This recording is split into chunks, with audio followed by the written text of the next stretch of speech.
چاہے مفتی تمہیں فتویٰ دے بھی دے کہ ہاں یہ جائز ہے، لیکن اگر تمہارا دل یہ کہہ رہا نہیں جائز نہیں ہے تو ہرگز مفتی کا فتویٰ نہ ماننا، اپنے دل کا فتویٰ ماننا۔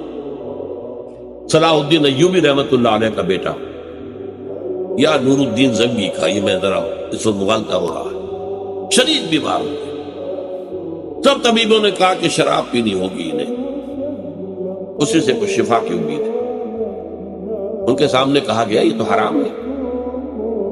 حنفی فتوی مفتی کا فتویٰ لا کے رکھ دیا گیا، جان بچانے کے لیے جائز ہے، لیکن ہو سکتا ہے دوسرے جو ہیں ان کے نزدیک جائز نہ ہو۔ چاروں فقہیں جو تھی، حنفی، مالکی، شافعی، حنبلی، سب کے مفتیوں کے فتوے لا کر رکھ دیے، دیکھیے سب کہہ رہے جائز۔ چاروں کو بلا لیا، مجھے یہ بتاؤ کہ کیا اللہ تعالیٰ مجھے شفا دینے پر قادر نہیں ہے بغیر شراب کے؟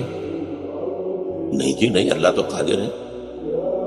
اور کیا اللہ اگر شفا نہ چاہتا ہو تو کیا اس شراب سے شفا ہو جائے گی؟ نہیں نہیں نہیں، اٹھاؤ اپنے فتوے اور دفع ہو جاؤ۔ اس اللہ کے بندے نے جان دے دی شراب،